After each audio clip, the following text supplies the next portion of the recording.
Cody Hedges, Here. Krista Hollop, Here. Christine Disney, Here. Daniel Gravy, Present. Patrick Quinn, Here.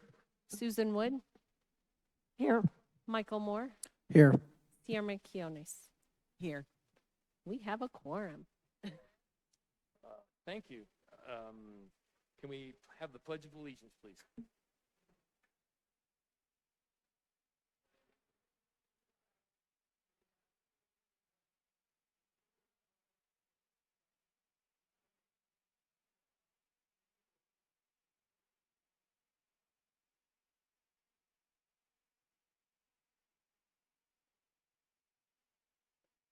Next on our list is the approval of the agenda.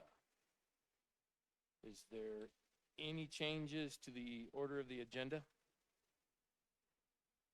Seeing none, the agenda will stand as published. Minutes from, let's see, when was that? 17th, April 17th. Can I get a motion to approve the minutes? Motion to approve. Second. Thank you. Have a proper motion and a second to approve the minutes of our last meeting. Is there any discussion?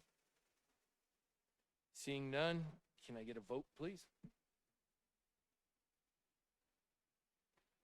Motion approved 6-0 with 2 abstaining. Thank you. Next is our public forum. General interest public forum is the time for any person who to speak on any subject that is not on the agenda. We have no one in the audience. Do we have anybody on Zoom? We do not. Okay. The public interest forum is closed. And we will move to our first agenda item. Commissioner Gravy, would you mind introducing that? Public hearing ZOA-25-4, an ordinance amending Chapter 26 of the Wheat Ridge Code of Laws concerning multi-unit residential parking requirements and making conforming amendments therewith. Thank you. Can we get the report from staff? You may. Thanks, Commission. Scott Cutler, Senior Planner. Presenting this item tonight around multi-unit residential parking requirements. This is another one of the 2024 state legislation related to land use and housing. And this was House Bill 241304, which was called minimum parking requirements. I'll get into what that does in just a second, but we have decided as a city to move forward with complying with that state regulation per council direction. And this code amendment also has a decent amount of conforming amendments to help clean up our code and some definitions, and I'll get into that in just a minute. The state legislation prohibits municipalities from enacting and enforcing minimum off-street parking requirements for multi-unit residential developments within applicable transit service areas. And that prohibition on requiring parking applies to all new multi-unit development and to reuse of existing buildings, converting into multi-unit residential development. Doesn't prevent developers from providing parking, it just prevents municipalities from requiring a minimum quantity of parking. Doesn't change anything else related to ADA, accessible parking, bicycle parking, loading, or anything related to affordable housing. And this bill takes effect June 30th of this year, so in just a couple months. We know that parking can be controversial, I think, to a lot of people. Many people drive, and removing requirements can maybe be perceived as a big change, but we actually believe there will be limited impact on Wheat Ridge due to market forces. Parking, especially in the suburbs, is often necessary to make a project successful. And providing some parking reduces risk for developers, not only for them to lease their spaces, but also for financial reasons and loans. And parking is market driven, in that developers are best equipped to know what ratio of parking needs to be provided to attract tenants and buyers. And we naturally see that the more suburban a development is, the more parking is provided per unit. The more urban, the less parking and it's less likely that residents will own cars and need to drive. This ordinance would not prohibit the city from requiring accessible parking or bicycle parking to ensure that site access and accessibility are maintained. One of the things that the bill allows a lot of flexibility on with cities is to define what multi-unit residential actually is. In this case, the legislation, our intent is that it applies to a typical apartment or condo development, but it doesn't apply to something like townhouses. Townhouses are actually referred to as single unit attached. You own the unit, you own the land under the unit, and typically townhomes will be included with a garage or some sort of deeded parking space. But they really function as single unit homes just with a shared wall. In other places in the code, townhomes are lumped into multi-unit residential, so part of this ordinance is actually separating out townhomes from the definition of multi-unit and creating two different definitions. That way we can still require parking for townhomes, including garages and things like that. The other thing that the bill defines is what a transit service area is, which is anywhere within a quarter mile of a transit line with greater than 30-minute frequencies. And that is actually like 90% of Wheat Ridge already. We have all of the major corridors have frequent enough bus service to qualify. And so that includes nearly all areas that are zoned R3, MU1, and MUC, which allow multi-unit residential as a use by right. So where we allow multi-unit is already on these corridors. And so our proposal is to essentially align where the parking is being removed, or not removed, sorry, not required with these transit service areas, which essentially cover the entire city. So the ordinance will make the following changes. The big change is obviously to remove the parking minimum requirements for multi-unit, but retaining the parking requirements for townhouses. It will update the definitions, like I said, of the multi-unit dwellings to distinguish between apartments and condos versus a townhouse or row house. It will update all of our development standards and use charts to include terms for both of those types.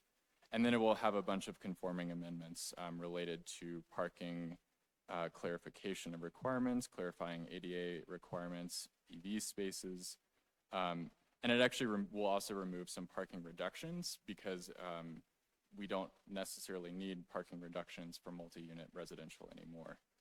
I'm sure there will be lots of questions, so happy to answer those. Thank you. Thank you, Mr. Cutler. I will now open the hearing for public comment. We do not have an audience. Do we have anyone on Zoom? Nobody on Zoom. All righty. Well, I will now close the citizens forum and we'll entertain questions from the commissioners. We'll start on the right. Commissioner Wood. The one question that I had is, particularly with multifamily developments, have there been complaints, and I realize that this isn't even in effect at this point in time just yet, but in the past, have there been complaints that there's insufficient parking or complaints from residences nearby that there's parking outside of designated the multifamily development parking? In other words, does it seem like there's adequate parking as it is today? The only comment that we've ever really gotten is some people get concerned about street parking and maybe the perception that the parking in front of their home is private and theirs. And I don't know, there's definitely some spillover, but we're just not dense enough to really have those issues in Wheat Ridge. I don't know if you've heard any. No, I appreciate that. I have seen that in more dense communities, and I wondered if it were ever an issue here. And even if it were, there's a requirement to comply with state law. So moving forward, that makes sense to me. I would say the only other thing that we've seen come up is that some buildings might charge an extra amount for parking, and that disincentivizes people from wanting to use their garage, and then they'll park on the street. But that's been rare as well, at least in Wheat Ridge. I guess I would just add that sometimes on the homes with garages, the management company itself will actually put a rule into place that they have to use their garage for parking. so that it does not create that spillover because they're using it just for storage. So that's something too that we can look at.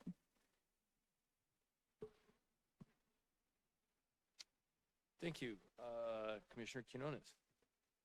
I have no questions at the moment. Thank you. Commissioner Gravy?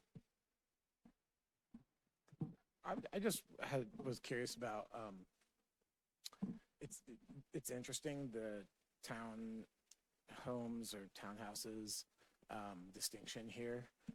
Has there been like a clear delineation between condos and townhomes in the code prior to this? Is it about the ownership of the land like you alluded to? I mean, is it, because it seems a little blurry, I think, to most people, like what makes one and not the other. And so I'm just curious, I guess, if there is a clear distinction, if you know, and I know this should have been a question flagged, prior, but if you know, like, is there like a rough approximation of how many townhomes the city has compared to condos? I don't know the second half of that question. I think we've seen a lot more townhouse development recently. Some of that is related to the state's regulations. Makes it really hard to build new condos in Colorado, the condo defect legislation. I mean, it's also a construction type difference. Condos are typically, you don't own the land under you. You kind of only own the walls in. They're typically somewhat indistinguishable from an apartment building, whereas a townhome, it's always that side by side. You own your lot.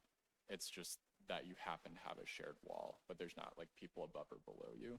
That's kind of the big distinguishing is condos feel more like apartments and look more like apartments, and the ownership model is different. Yeah, and you can condominiumize a townhouse unit. It's just the form of ownership, really. So you own the airspace versus the ground under you. But technically, you could condominiumize a townhouse complex just as easily as you could a condominium complex. Yeah, it's both a model of ownership, but also we're kind of trying to speak to the form of the building. So a townhouse functions more like a single family home, detached single family in terms of ownership, and you own the lot. And then a condo functions more like an apartment for the same reasons. Yeah, and so like the developments on 38th on the east end, that like off of Depew and then right off of J, like both of those, maybe they're different, but they seem to be kind of multi-level attached homes that are owned. And so I imagine if you're familiar with those would be townhomes then? Correct. Yeah, those are all townhouses, and they're all individually owned. They all have their own garage. Yeah. So again, they function more like a single family. Okay. Yeah. Yeah, no, I appreciate that, just because it's kind of an exception, but it makes sense, and so it's good to understand the reasoning. I'll say briefly on the condo construction defects issue, there was also legislation passed this session that is aimed at remedying some of the risk involved in building condominiums, and so should be interesting to see how that plays out and what kind of impact it has on the market. That's all I have. Thank you. Thank you, Commissioner Gravy. Commissioner Hello. Thank you. I just wanted to clarify the on-street parking versus off-street parking. So maybe you can help me. I'm reading it as the new House bill talks about off-street or like city parking, street parking. But do we have minimum requirements for multi-use right now for like the developer, and will those change? I can help clarify that. So in our code right now, we currently have on-site parking. So that means on private property. Okay. That's what would be going away as part of this requirement. But that doesn't get rid of other requirements that the city would have to build public improvements related with the new developments. So that's curb, gutter, sidewalk, often on-street parking as well. You'll see with some new developments, they've added a sidewalks or widened the street to accommodate on-street parking. That's all in the public right-of-way and will remain. It's just that off-street private parking we can no longer require. That doesn't mean they can't build it Right. or won't build it. So am I understanding this correctly? And I might not be, that the bill says no, no more requirements on street, and we're going a step farther in saying we're not having any requirements except the ADA and, those.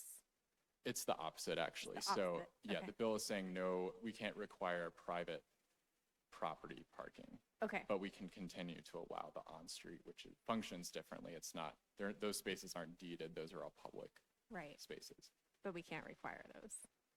We can, yes. Oh, we can't, okay. On the on-street, yes. I think I'm a little confused in my head, but that is a helpful clarification. Okay, then I have no further questions. Thanks. Thank you, Commissioner Wood. Yes? Hedges, I'm sorry, where did I get Woods? I'm on the other side. Yes. Wow, forgive me. That's all right, no problem. So I have a few questions. So you mentioned that you decided to make townhouses single-family attached per the code. And I think that makes sense because when I was doing research on it, like it's kind of pick your poison for what you want to do with it. Half the people do multifamily with them. Half the people treat them as single-family. But to me, I was curious how, when I started thinking about the purpose of 1304, what that meant in terms of saying that townhomes, or townhouses as we call them, would be requiring parking and how that would actually work in practice in terms of meeting the purpose of the actual goal. So could you touch on what you see as the purpose of 1304 and how you think requiring parking still for townhouses might impact the ultimate goal that it has when it was passed last year?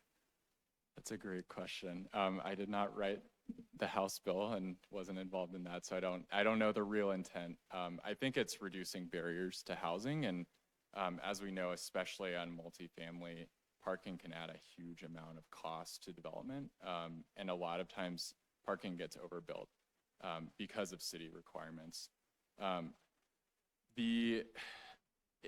spoke with DOLA, the Department of Local Affairs, actually about this because we were like, we don't know how to treat townhomes. We don't know, does the state consider these to be multifamily or single family? And the answer was, we don't care, which kind of made me it made me think about that. And what they said is their focus is really on new apartment construction and specifically reducing barriers to multifamily apartment or condo along these corridors.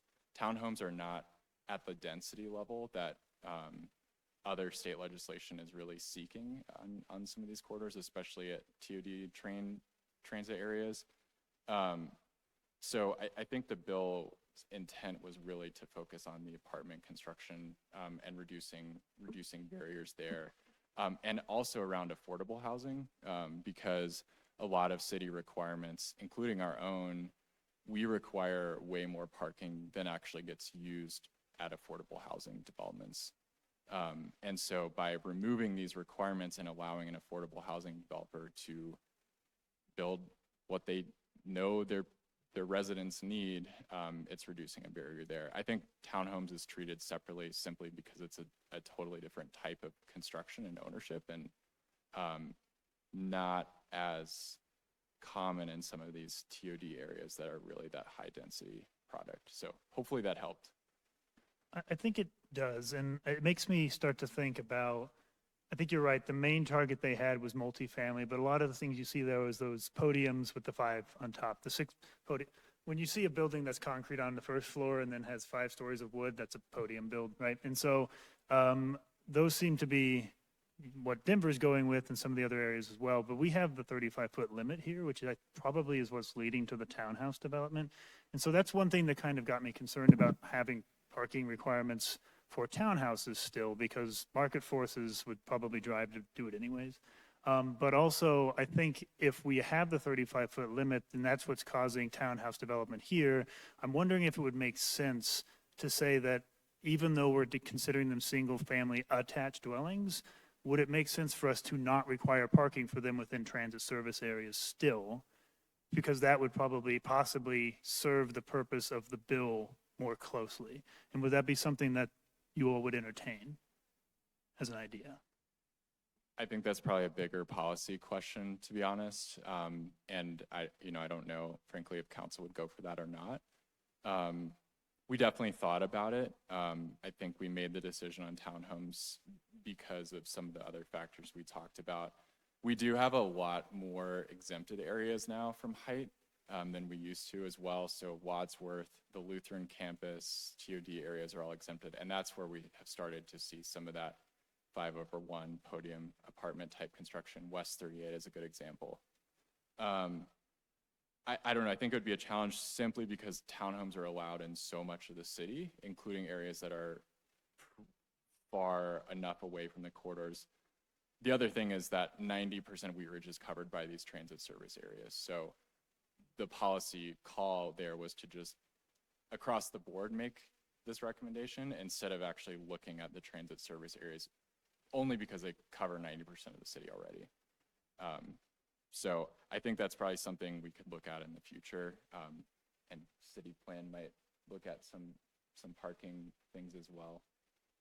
But I don't think as part of this, that would happen. I wasn't pushing it hard enough, I'm sorry. So I guess my thought here then is, it rubs me to still require it because there's one idea of that market forces will drive it. And so I think that's the way to go with it. And a lot of cities around the country do that as well with eliminating minimum parking requirements anyways. And so I think that's a direction that would be ideal to head to eventually. I don't think we're ready for that yet. But, and I think what you have written does meet the overall need and requirements within 1304, but is there a way to request that potentially the city council consider in the future eliminating that parking requirement for townhouses if we pass this today? Could that be something that could be requested? Yeah, what you could do in this event is if the majority of your colleagues up there agree with amending the motion, you could make a motion amended with that request. But we would not be just asking council to consider that without that request coming from you all. Could I ask that? That would be under the rules of order. So as a point of clarification, so we're going to have to make a motion and get it seconded, and then at that time you could amend the motion. Then we would talk about the amendment, and then we go back to the original motion. Okay, I think. Correct, Jana? Would we wrap up the questions first and then have that be a component Yeah, of? we're not in that order of business yet. Okay, cool. Then yeah, I think then that would be, because I think from Scott, the way you were talking about it, it doesn't sound like city council would quite have the appetite yet to have that eliminated for townhouses. And so I think it's probably wise to go forward with what you have.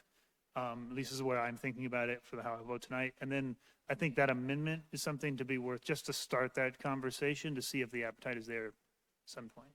So. Yeah, and I mean, it's a fair question for sure. I think that the other factor that we need to think about though is that townhomes are often built within single-family neighborhoods, and that would create a larger impact on the on-street parking in front of other people's homes. I know that one project that we were looking at, I think people were concerned about it even though they have garages, because the garages were in back and they were concerned that they weren't going to use them and that they would just park on the street and then it would clog up the street. So we've actually heard kind of the opposite in these areas where townhomes are built around single family. And I think that's another reason that we lean toward at this point, because we are still a suburban suburb. And because of the location that townhomes are typically built, that's, I think, another reason that we looked at it in the light of not including the townhomes. I think that makes sense. And that's why I think having that discussion is warranted, because Scott did mention that even though those are concerns, we are not overparked in any way on on-street parking. And so having that conversation to say, you may think this is a problem, but we actually don't have problems with on-street parking right now, is something that I think is worth discussing, because it's worth coming to that realization as there is actually plenty of on-street parking if there were to be a problem, and realistically, market forces are probably going to drive it to not even have that problem anyways. And so starting that conversation might be worthwhile within Wheat Ridge. And I agree with your stance where it's probably not ripe to pass it right now, but I think it's ripe to talk about it. So I think that's the direction from this one. But again, that's more on the amendment side. So, Fair enough. Thank you. yeah. Thank you, Commissioner Disney. No questions. Commissioner Moore. No questions. Can I ask Oh. one more? Oh, yeah, of course, sorry, my bad. Mr. Chair, I apologize. Thank you. Mr. Cutler, I have a couple of questions. So my girlfriend lives in a townhouse, because you were talking like townhouse, you own the ground under it, alleged, in theory.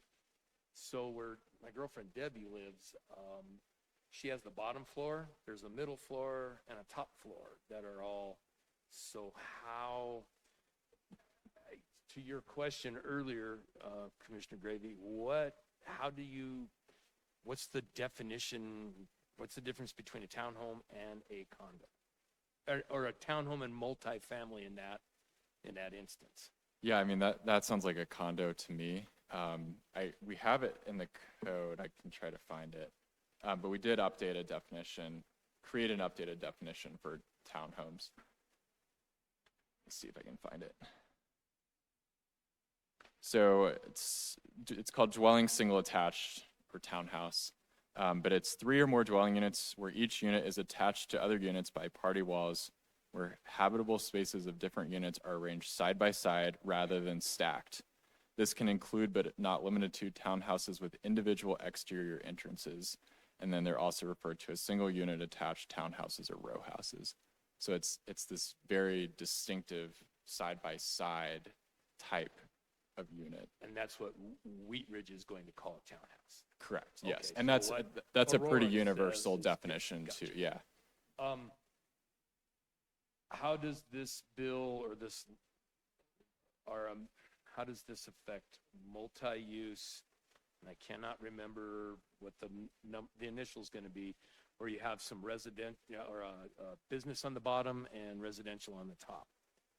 That's a good question. So it won't impact any parking requirements for the bottom floor, which retail, commercial, those will be remained for now. Upper floors, if they're multi-unit, like apartment or condo, the parking requirements would not apply. That's what the state legislation says. Again, that doesn't mean that someone couldn't provide parking. It's just the city is no longer saying you have to provide X amount of spaces. It's saying you can provide this. We're not going to tell you how many or how few. Thank you. Mr. Gravy, you had one more question? Thank you. I guess on that, now I have just 2 quick ones. On that last comment, but there is a maximum, right? So that, I think there wasn't a table on here where it's like 2.5. There are maximums in some zone districts, specifically our higher density mixed use districts. It's 2.5 per unit. We've never had someone even come close to that number, but it's intended so that someone doesn't just decide to build a huge parking lot, or I don't know. Yeah. It's actually definitely been more used in the commercial aspect, where you have a big box that wants to build a ton of parking that will never get used. Yeah. And so it allows us to say, actually, we would rather you build less and have it be more utilized. But yeah, we do have parking maximums in some zone districts, the high density ones.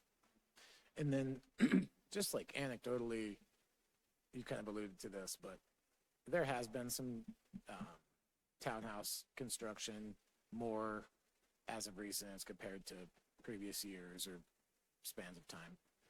It seems to me then, and maybe you can let me know if this sounds right, but the ones that I've seen, they include like a garage parking spot as part of the townhome. And that would kind of be the one space where they would meet the minimum as far as this. Yes, yeah, we would count a garage space as meeting the minimum. And so that's For a kind of the way it's commonly happening now, where there's not the townhome developments, it doesn't seem that it's common for them to include a large surface parking lot in addition to the garage spaces, which seems to still be, a considerable increase in density than what was traditionally built in that space over the history of the city. And it just seems, as to Commissioner Hedges' comments, I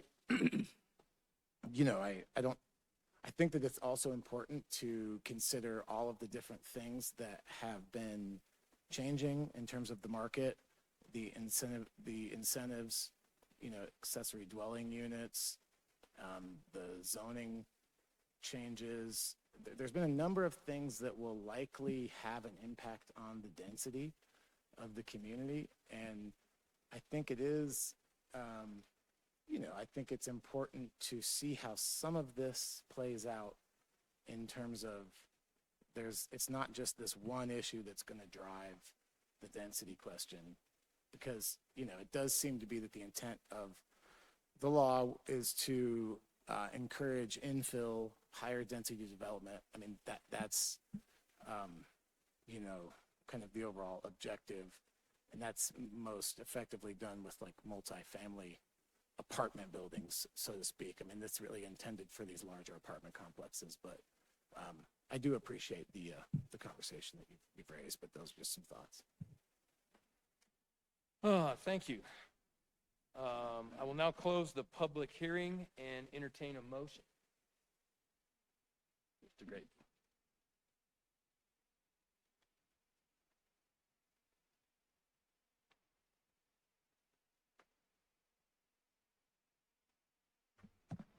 And so, in terms of process, if there was an interest in amending this motion, this original one would be moved, and then we can still have that conversation. So, Jenna, and this, Yeah, you could do it one of two ways. You could either put out the original motion, have the discussion, and then decide whether or not you wanted to amend it. And then you would be voting on the amended, or you could throw out the amended just to start with. Gotcha. But we won't be voting on the original without discussing the amendment, so it doesn't really matter Right. the order. Right. Gotcha. It would seem more proper to vote on the original and then have the discussion, since it doesn't sound like anybody else had the same concern necessarily. Well, it would be appropriate to move the original, Yes.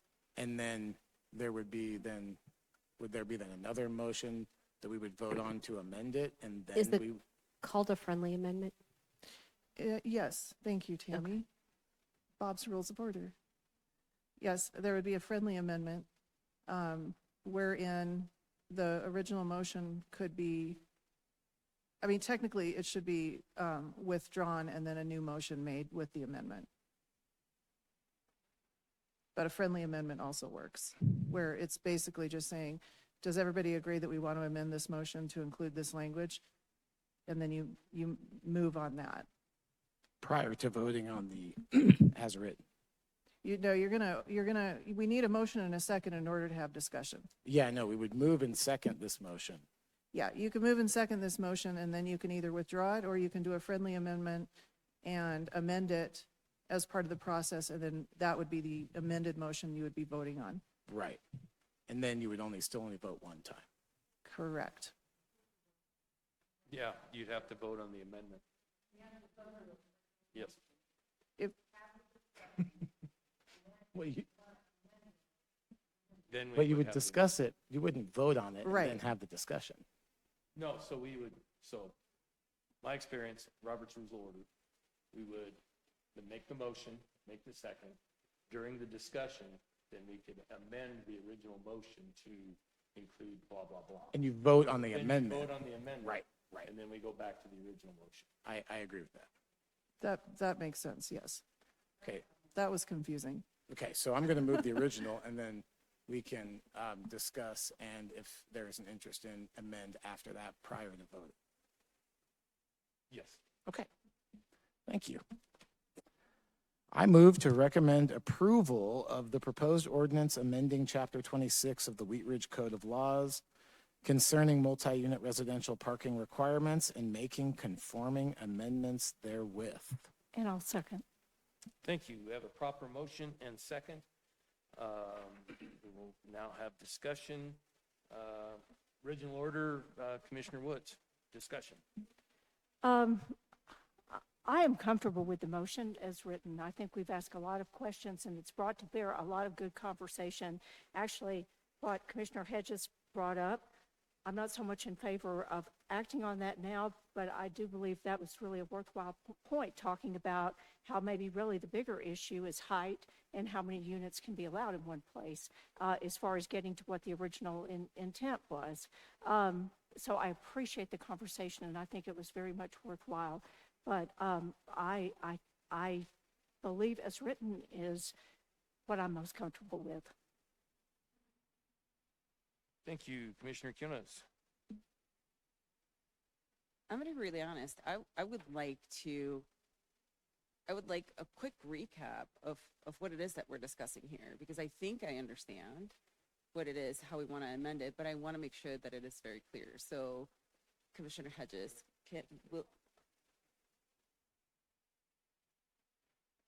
So I think, so our original motion that we're going to vote on now, and when we get to Commissioner Hedges, if he wishes to amend it, but it's what is in front of us. So we are talking about what is in front of us. Yes, ma'am. Okay, I am definitely in favor of what is in front of us. Thank you.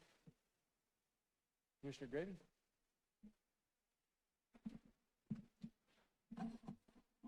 Yeah, I mean, I do think it's an interesting question, and I think that it's a useful exercise for the city to have to go through to clean up some of these definitions as some of these other policy discussions are facilitated by a clear understanding of what type of housing is exactly what. And, you know, I think it's a helpful thing to do. I'm also comfortable with, you know, the ordinance as written, but I do appreciate the interest in finding out where the comfort level, how far it goes. But I do support this change, and I think that, you know, these laws, it's not common. It hasn't been, it's a very complicated thing to have the state make law that has this kind of impact on the decision-making of local governments in this way.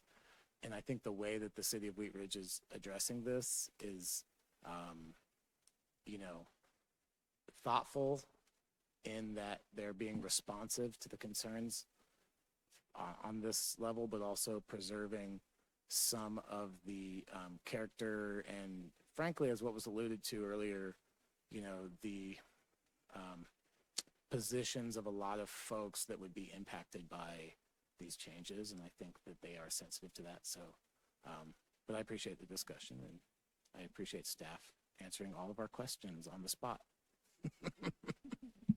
Thank you, Commissioner Gravy. Commissioner Hullerbo. Thank you, Chairman. I am also in support of the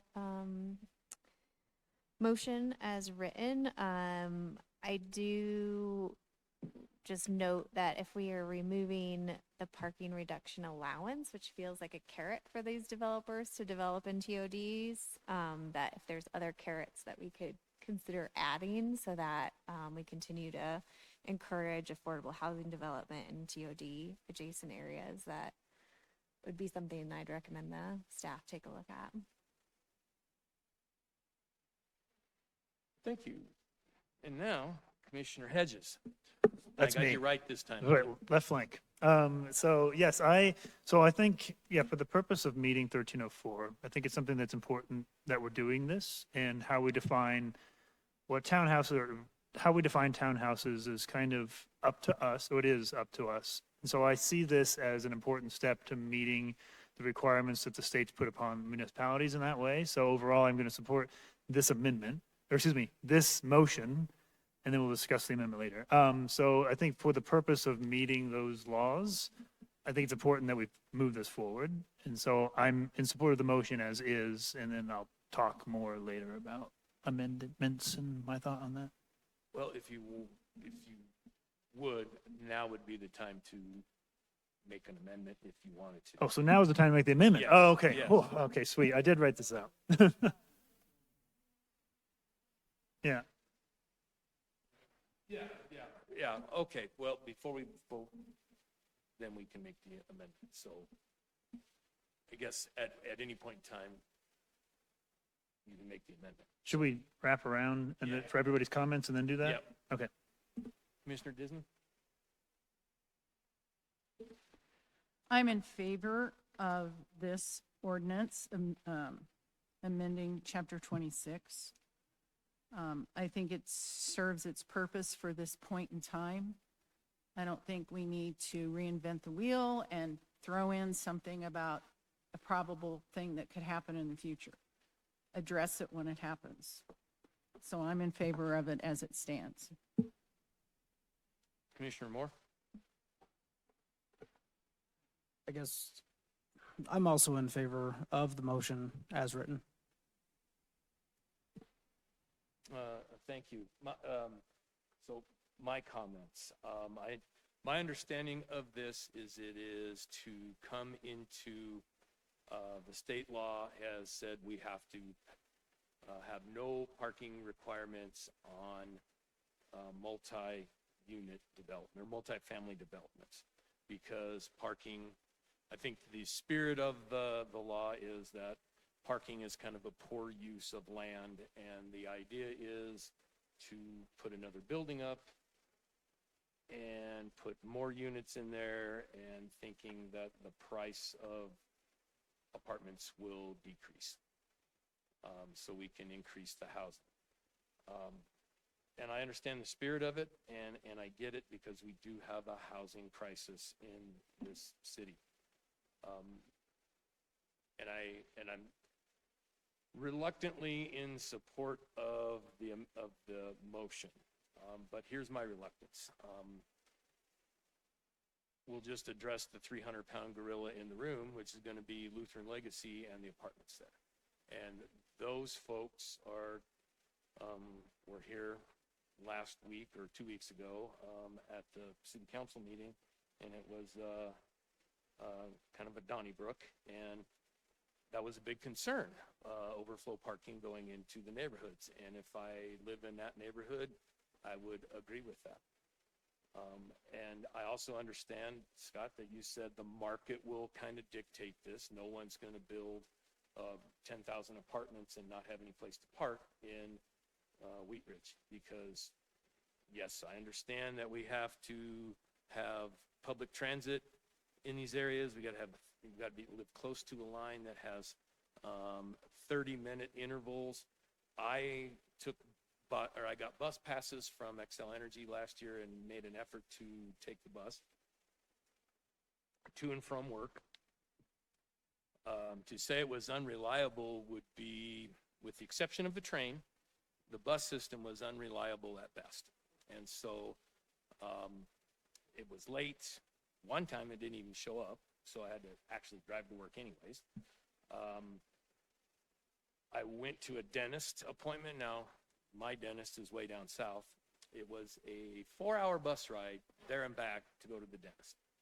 So our transit system isn't up to where it makes taking it as a means of transportation consistently an option, really. And my third whine, if you will, is I live in a construction world, right? And we know that not everybody can afford a house in the state of Colorado, in Denver metro area. and a lot of construction workers and my apprentices, they're transit. They work at this job location for X amount of time, and then they get tramped over to another job location and get tramped over to here. So they have to have a car. And in that car, we have all our gear, coveralls for the winter, lunches. We may not work a standard 8-hour day because not everybody gets in the bus, goes to an office, works their 8 hours, and goes home. Construction people, working class people, there's options of overtime. Sometimes you work a little bit late, you're going to miss the bus. Now you're 3 hours getting home to your family, to dinner. And if you drive and you work some overtime, now you're going to get home and it's going to be first come, first serve for parking at your apartment complex. So now I got to park my vehicle on the street, lock up all my gear, or grab it and go up into my apartment, and then grab it in the morning and go back down. So it's kind of a big giant pain. So I don't see these parking restrictions or these requirements or whatever you want to call them as beneficial as a whole. And I was going to vote no on this just out of spirit, not spite, but just because the working class folks.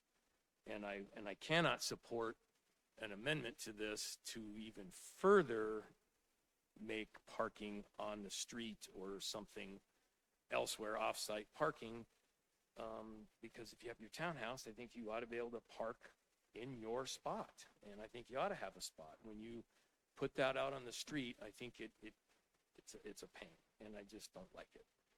So with that being said, is there any further discussion? Not on the motion, but I am still going to make the amendment request for that discussion. So is that the time for this? Yes. What is the amendment? So, Mr. Hedges? so the amendment would be requesting the city council hold a study session to consider the feasibility of eliminating minimum parking requirements for townhouse developments within transit service areas. At least that's how I wrote it. Did I say that really fast? Yeah. I'm sorry. I think I caught I it. was and wrote that reading down. it, so I was reading it at mind speed, I guess. So amendment requesting city council to hold a study session to consider the feasibility of eliminating minimum parking requirements for townhouse developments within transit service areas. So we have an amendment to the first motion. Do we have a second? Second. We have a second. Grady, and we can discuss the amendment. And Mr. Hedges, since you made the amendment, you go first. Okay, so I think, as I mentioned with the motion, I see that this motion is for multifamily, and what multifamily is kind of a loose description. There's things that are obviously multifamily, and there's things that are obviously not multifamily. And then there's those things called townhouses and row houses. Row houses sit in this gray area. Within the U.S. code, row houses are typically considered multifamily. Within land use development, people do whatever they want. They're kind of all over the place. Some people consider it multifamily. Some people do a single family. A great example is Wheat Ridge. We literally called it both because that was part of this before we got here. The cleanup was we called it sometimes multifamily, sometimes single family attached. So when I stop and I think about the purpose of 1304, it's to reduce the amount of unnecessary parking required by cities, because increasing parking increases housing cost and encourages vehicle ownership when it's not necessarily required. So there are certain parties that do need it. Working class definitely needs it. I remember when I was a bus driver, and I would work the night shift, and getting home at 3 a.m. from Boulder, when I worked up at the country club, or when I worked at the Boulder garage, was impossible. I had to drive there. It was something I had to do. Right now, I work with, in an office, so I have the regular 9 to 5. So the buses are always running. I'm not running them myself.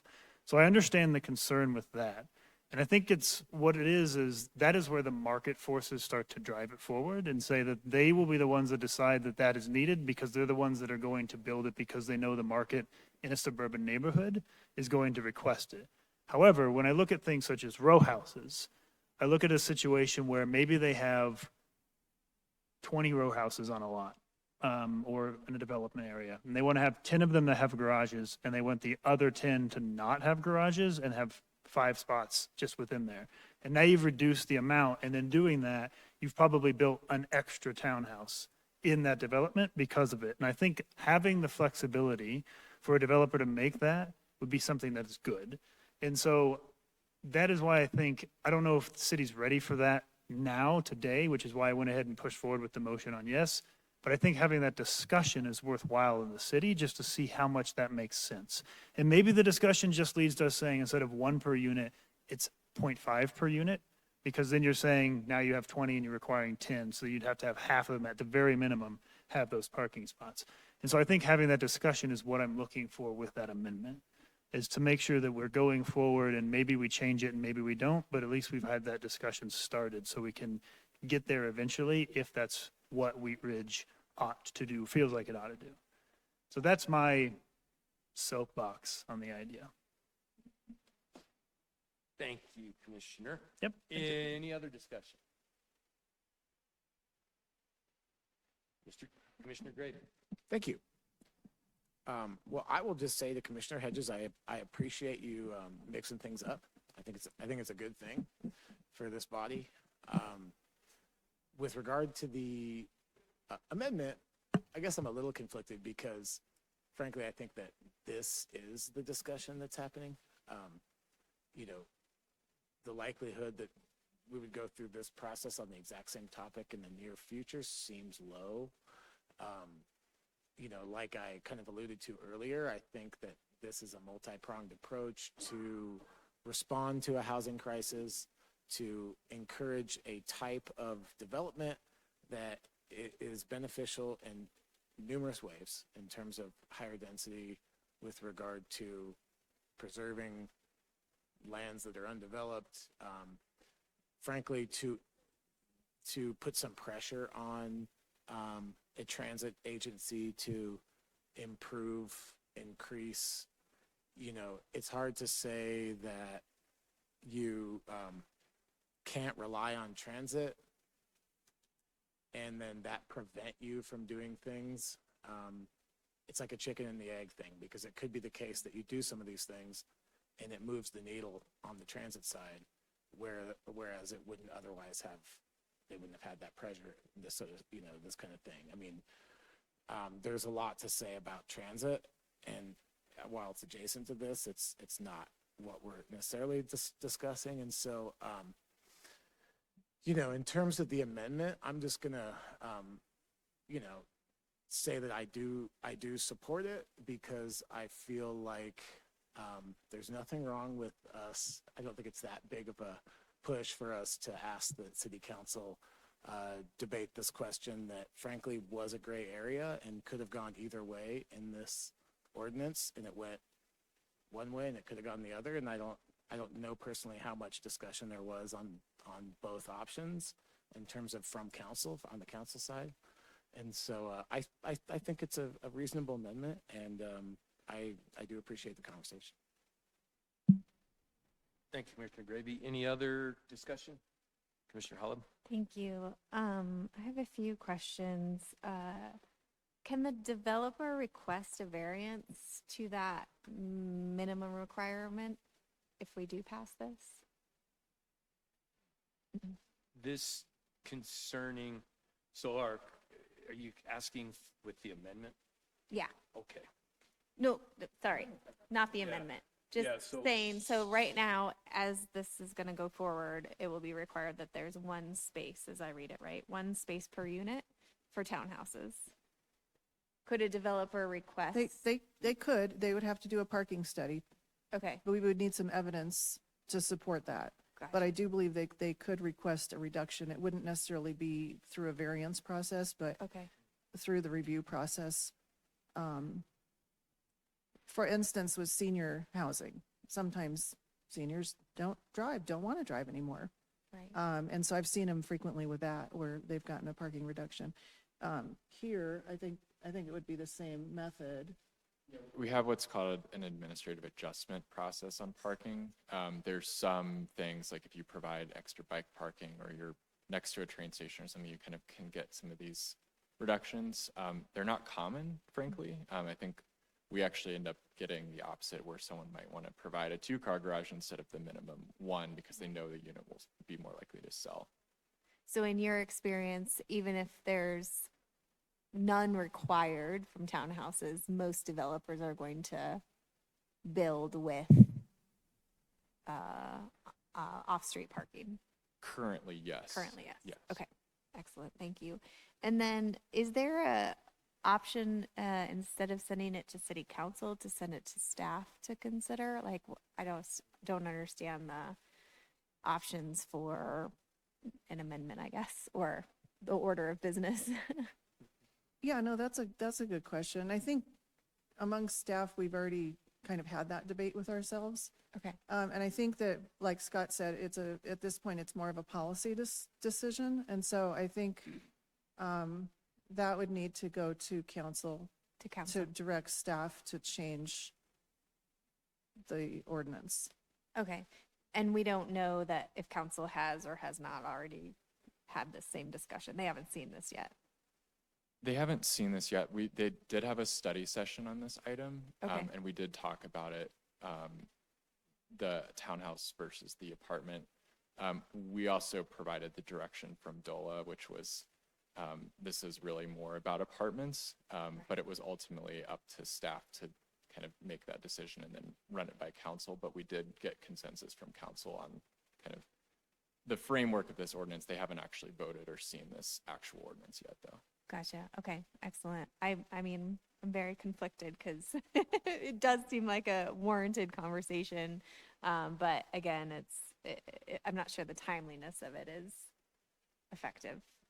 So, thank you. Okay, any other discussion on the amendment to the motion? I do have one question on the amendment. It was just a follow-up to Commissioner Holb's last comment there. If the amendment passes, there isn't, in terms of, there wouldn't be necessarily like urgency for them. I mean, let me put this way, they could have this study session at any point in the future that they wanted to. I mean, it's not like the amendment is saying within the next 3 months or before you vote on this or something. It's just sometime in the future. Is that correct? That's correct. And they could also make the final decision not to go with Right. that suggestion. Yeah, exactly. So either way, yeah. Okay. No other discussion? So now we'll make a poll of the amendment.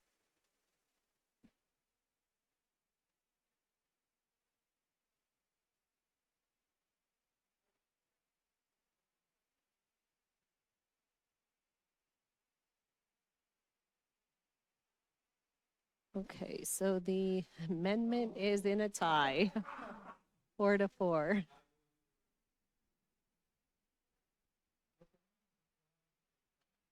In my experience, a tie vote is a fail.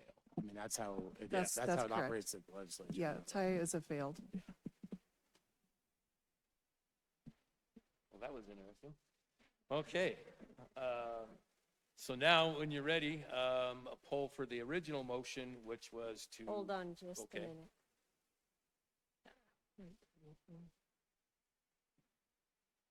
Democracy in action.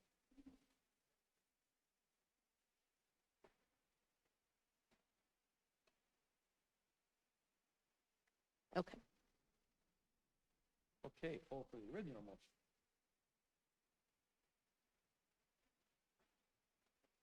All right, so motion carried 7-1. Thank you, commissioners, very spirited and appreciate all of this. Our next order of business would be our next public hearing. Commissioner Hullab, will you introduce this, please? Yes, this is for ZOA 25-5, an ordinance amending section 26-502 of the Wheat Ridge Code of Laws concerning procedural updates to landscaping requirements. Thank you. Do we have a staff report on this? We do. I'll keep it brief on this one. This code amendment is related to the landscaping requirements that are currently in our code right now.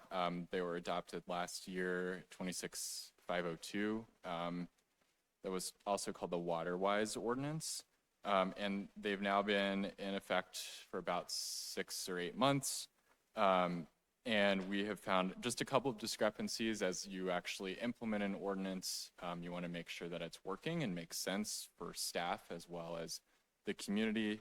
And then we also found some discrepancies in our ordinance related to the state bill on artificial turf. And we just want to make sure that our definitions align. We're not really changing anything with this ordinance. We're just making sure that definitions are in alignment, and we'll update discrepancies, regulations, and the different chapters of the code. I think one of the other errors was that when we did the Lutheran Legacy Campus zoning amendment, we updated that section and the mixed use section, but we did not update the remaining section, which was the original landscape ordinance related to artificial turf. So there's 3 changes on this ordinance.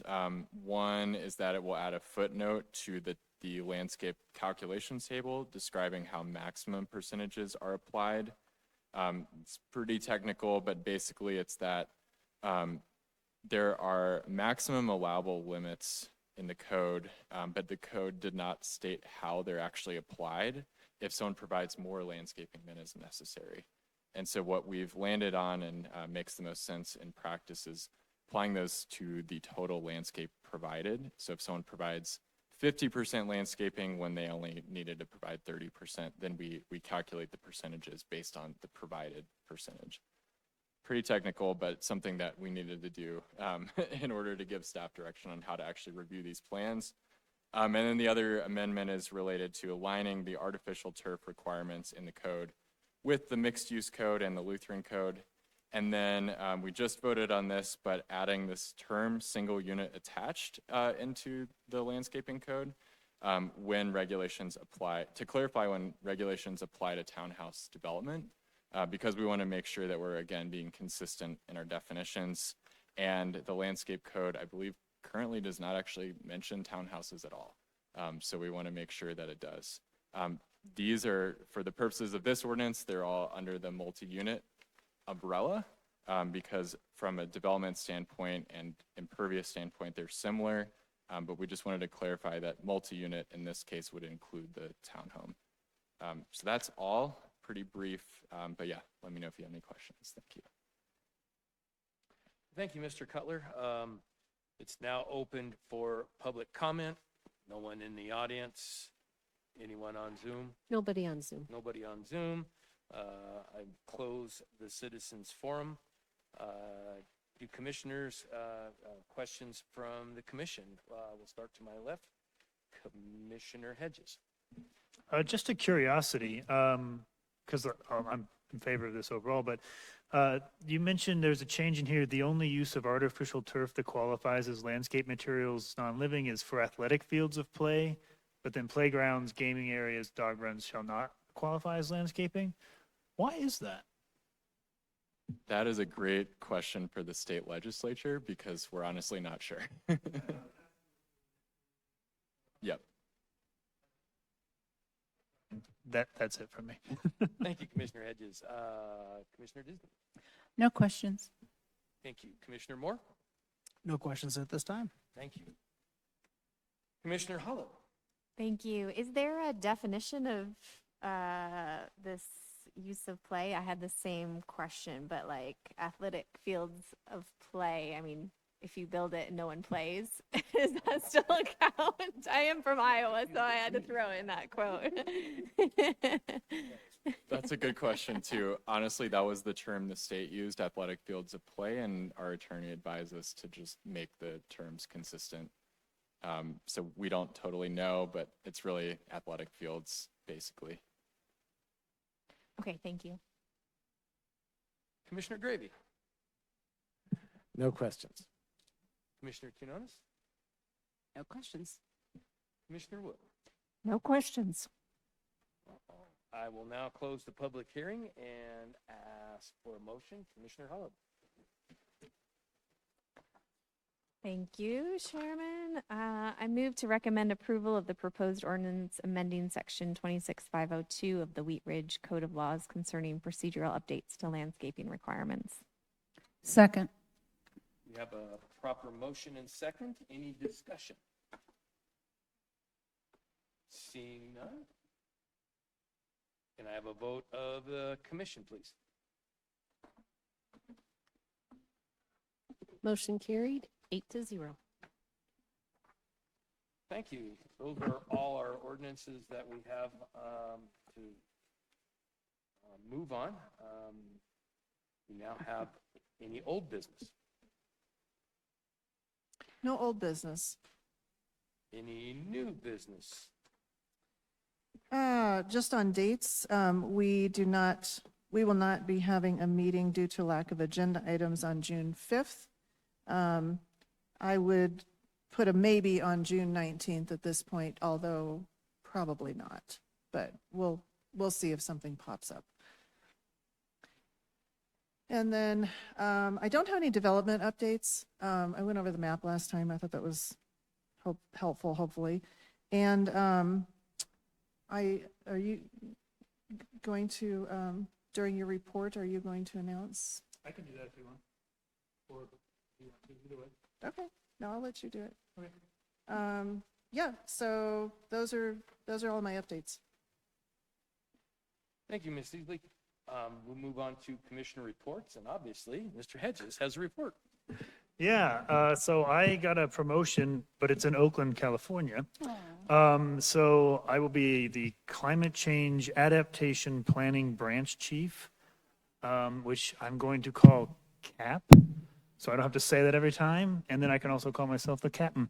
But that'll be, June 9th is when I start, so I won't have another meeting here. Unfortunately, I'm leaving earlier than I was hoping to, but yeah, but it should be fun. If it's in the Bay Area, so for that whole district, it's all 9 counties. So yeah, unfortunately, I have to leave the commission, but it's gonna be fun. I get to build, I guess, taller highways. Cliff retreats, sea level rise, that's really what I'm gonna be working on. And like how to build resilient highways for that kind of impacts. So yeah, if you're in the Bay Area, let me know. I'm on LinkedIn, say hi, and we'll get coffee. And then otherwise, I had a very wonderful Friday a couple of Fridays ago where I went from Stylus and Crate to Get Rights to Mr. Biscuits to Mountain Milk. And I got beans at Stylus and Crate, croissant at the Get Rights, biscuits and gravy at the Mr. Biscuits, and then a latte at Mountain Milk. And I just recommend it as a nice tour day Wheat Ridge, if you will, on a nice Friday or Saturday when they're all open, just as a nice call out to our downtown. It's a good little walk right through there. And then also Vintage Vogue, get a bow tie. So just kind of stop by all 5 of those places when you're out. You can do it, it'll only take a couple hours, and it's well worth it. That's my update. Well, thank you, Commissioner Hedges, and congratulations. Wow, that was quick. Commissioner Disney? Commissioner Moore? Commissioner Hollow? Commissioner Gravy? Yeah, one quick thing. Congratulations, Commissioner Hedges. That's very exciting. I'd love to chat with you a little bit more about that job. Sounds great. Sad that you'll be leaving us. You've been a fun commissioner in your short time here.